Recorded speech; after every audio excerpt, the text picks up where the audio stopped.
Welcome back another part number 7। So part 7 में भी हम अगले 5 शॉर्टकट्स को देखेंगे। The first one is LTF, low time frame. ठीक है, LTF इसका शॉर्टकट है। इसका मतलब ये होता है कि यहाँ पे जो टाइम फ्रेम्स होते हैं, इसमें जो 1 मिनट टाइम फ्रेम, 5 मिनट का टाइम फ्रेम, ठीक है, 15 मिनट का टाइम फ्रेम, ठीक है, तो ये सब क्या है, 30 मिनट का टाइम फ्रेम है। ठीक है, या आप इस तरीके का समझ सकते हैं 1 आवर तक लो टाइम फ्रेम ही मैं मानता हूँ, क्योंकि मैं हाई टाइम फ्रेम्स में ट्रेड करता हूँ।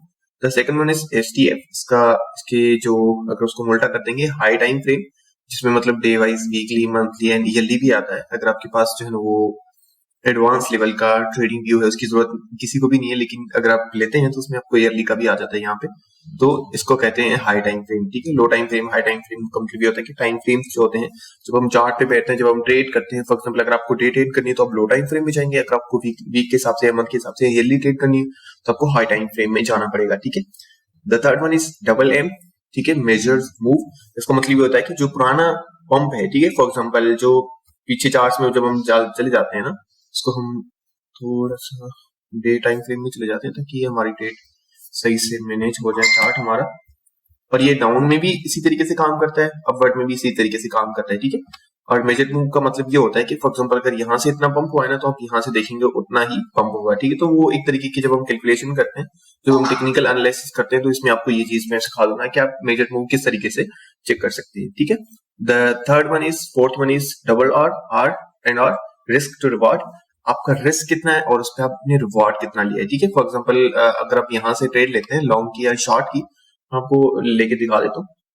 तो फॉर एग्जांपल आपने यहाँ से शॉर्ट की पोजीशन लेनी है। ठीक है, तो आप क्या करेंगे, यहाँ पे शॉर्ट की पोजीशन ओपन करेंगे, तो ये जो ऊपर वाला आपका है, ये आपका रिस्क है। ठीक है, कि आप रिस्क कितना ले रहे हैं, और जो नीचे वाला अगर आप शॉर्ट करेंगे तो आप रिवार्ड कितना लेना चाह रहे हैं। ठीक है, तो रिस्क एंड रिवार्ड आपका जो रेशो है वो 2 होना चाहिए। ठीक है, यहाँ पे जो रेशो है ना 4 आ रहा है, ये अच्छा है, बहुत ही अच्छा है, 2 से कम नहीं होना चाहिए। ठीक है, 1:1 नहीं होना चाहिए। ठीक है, आपका जो रिस्क है उसके अकॉर्डिंग ये बहुत ही ज्यादा होना चाहिए। अगर हम देखें ना, रिस्क 8% है और प्रॉफिट जो है वो 35% है, तो ये एक अच्छी ट्रेड है। अगर ऐसी ट्रेड्स आप लेते हैं, 100 ट्रेड्स लेते हैं और उसमें आपकी 50 ट्रेड फेल हो जाती है, 50 ट्रेड आपकी लॉस में जाती है, 50 ट्रेड आपकी प्रॉफिट में जाती है, तब भी आप प्रॉफिट में होंगे। ठीक है, बहुत बड़े प्रॉफिट में होंगे। ठीक है, तो समटाइम आपको ये नहीं देखना कि आपकी ट्रेड्स कितनी सक्सेसफुल है। जब हम हमारे सिग्नल्स लेते हैं तो आप देखते हैं कि सर हम मतलब कभी स्टॉप लॉस हिट हो जाए, फॉर एग्जांपल, वैसे होता नहीं, लेकिन महीने में 1-2 बार हो जाए तो आप रोना शुरू करते हैं, क्योंकि आपको ये चीज नहीं पता कि आपने रिस्क एंड रिवार्ड को किस तरीके से मैनेज करना है। और ये वाली वीडियो आपने लाजमी देखनी है, नहीं तो अगर आपने मुझे मैसेज किया ना कि सर मेरा लॉस हो गया,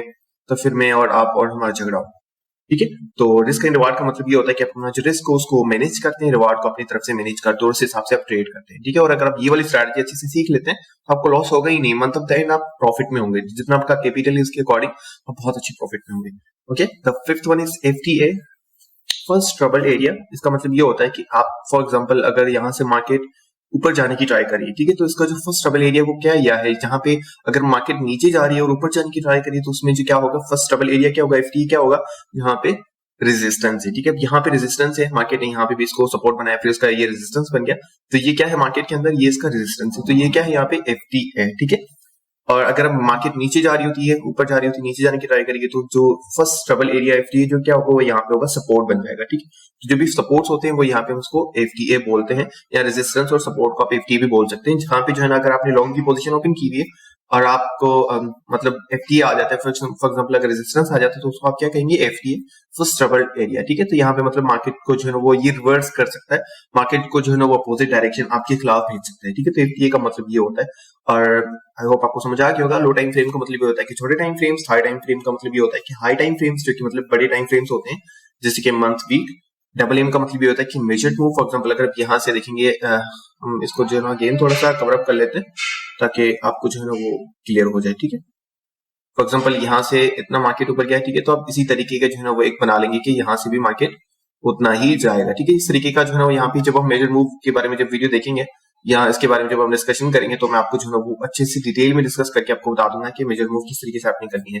रिस्क एंड रिवार्ड जो कि मैंने आपको डिस्कस कर दिया है, मतलब अपने रिस्क फिक्स करना है और रिवार्ड अपना फिक्स करना है, और जो रेशियो है उसको आपने 2:1, 1:2 तक आपने रखना है। ठीक है, उससे आपने कम नहीं करना। और FTA मतलब ये होता है कि आपका जो एरिया जिस पे जो है वो आपको मुश्किल आ सकती है, इससे आपका जो जिसमें आपने लॉन्ग किए हुए हैं, शॉर्ट किए हुए हैं, वहां से वो रिवर्स हो सकता है। थैंक यू सो मच, मिलते हैं नेक्स्ट पार्ट में।